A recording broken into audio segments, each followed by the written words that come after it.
Hello, BookTube. Well, it's Wednesday, and that means Epic Comic Book Wednesday. This is a world's finest collaboration between Michael K Vaughan and myself, where we combine the forces of stately Vaughan Manor and Hyde Cottage to talk about comic books for you on Wednesday. For the three of you who watch these videos, there's Hannah and there's two others who watch these videos, and Mike gets to pick what we do. He's steering this wild excursion into the world of comics, and today, once again, he picked something that shows his eagerness. Both of us are eager. in the beginning of June kicks off a whole bunch of BookTube activity. A whole bunch of stuff comes out, starts in June, including one of Mike's own signature events, June on the Range, about reading Westerns. But another thing that starts in June is Book Trek. He and I are both co-hosts of a BookTube event where we celebrate Star Trek, we read Star Trek stuff and stuff like that. And that guides his pick for today. It's an odd choice. I have all sorts of thoughts about it. It's the old Gold Key Star Trek comics. And I'm assuming that these exist in some sort of hardcover omnibus edition and that Michael K. Vaughan has that edition. I'm assuming that's the case. It seems right up his alley. This is a comic book adaptation that was done for merchandising reasons, that started while the show was airing originally. And the scripts were, the artwork is by, I don't know if it's going to be credited in here. No, well, the artwork is by just a journeyman, I think an Italian artist, maybe a couple of them. Very basic stuff, very little in the way of backgrounds to start with. Very little in the way of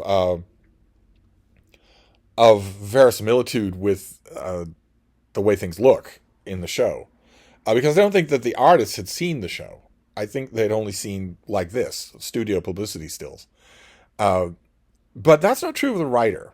It is true of the writer. Dick Wood was the name of the writer of the beginning of the Gold Key Star Trek, and he clearly did not watch the show at all in order to write this comic.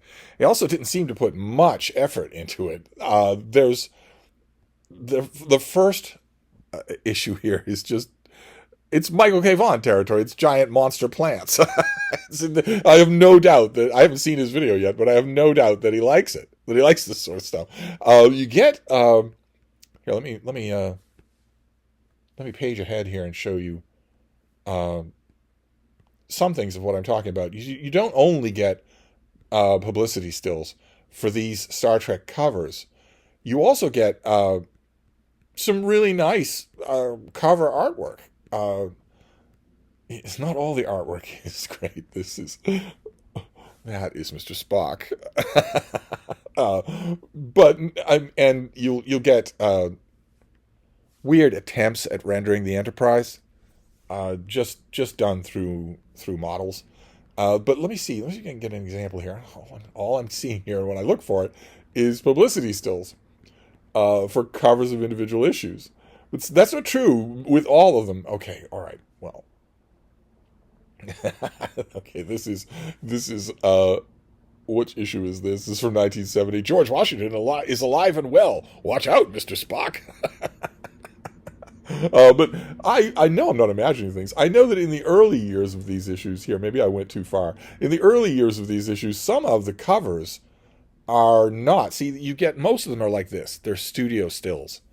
But if I recall correctly, some of them are not. Some of them are actually originally commissioned paintings of vaguely science fiction nature or not. But let me talk about it while I find one of those. Because I am exonerating the artists of here.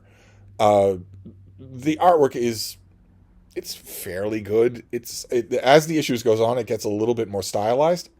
So I'm not blaming the artists. They did what they could. You know, in later issues there are attempts to give Kirk some William Shatner facial expressions. There are some pretty good and not refreshingly non-stereotyped attempts to draw, for instance, Mr. Sulu. But most of it doesn't look the way it should. And most of it is you can clearly tell that it's guesswork on the part of the artist as to what the inside of the ship should look like or what any of the special effects should look like. See, every cover that I'm coming to has one of these. Just a studio cover. But I could swear that wasn't the case. That wasn't always the case. Well, we'll just keep going. So I'm exonerating the artist, but I'm not exonerating Dick Wood. He could have watched the show and didn't. Clearly didn't. Instead, he just, it's just science fiction-y stuff. So they'll come to planets that look a lot like cities on Earth, and that'll be that. They'll have a wacky adventure. I'll have maybe a little bit of a whodunit. There'll be a MacGuffin or something or other, and then it'll be over. And we'll be on to the next thing. I won't care much about whether or not the characters are in character. I certainly won't care much about the backdrop of the show. I read the first 6 or 7 issues here when I knew that this was my fate, as it were. I read like the first 6 or 7 issues and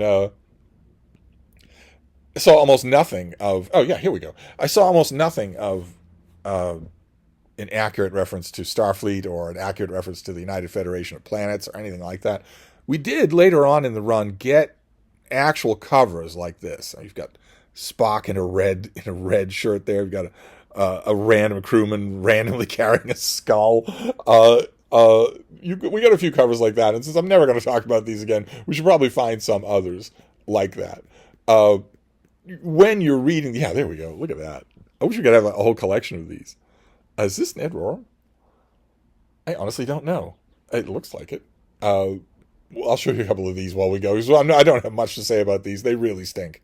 They really, really do. They are very wooden and cheesy. They get a little bit more internally consistent as they go on. Here's Starfleet versus Mummies. No wonder Michael K. Vaughan likes this. There's Roger Hotep right there on the cover. But these stories are mostly dumb. I remember they floated around the comic world in the early 1970s. You could always find somebody who was willing to trade you one of these things. And they were always a disappointment. And the reason why they were a disappointment is because they're not anything like Star Trek. They don't have anything to do with Star Trek. They're just wearing a Star Trek skin. That's why Mr. Spock is so prominent, because he was so popular on the show that he commands almost every issue and is the one who gets the most screen time, as it were, on all of these things. And I don't blame the artist for that, but I do blame Dick Wood. Look at that. How incredible. Because he could have watched Star Trek. He could have boned up on it. If he got the job from Gold Key, he could have said, well, I don't really know anything about this. You sent me a couple of tear sheets of character names and placed the name of the ship is the Enterprise. Stuff like that. You told me stuff like that, but, I don't know much more beyond that, and I feel like I should to write the continuing adventures of these characters. And he didn't do that. As far as I know, he didn't do that. Certainly it doesn't look like he did at any point in the run of the Gold Key Star Trek. It certainly doesn't look like he did anything like that. Instead, he just thought, well, I'll just wing it.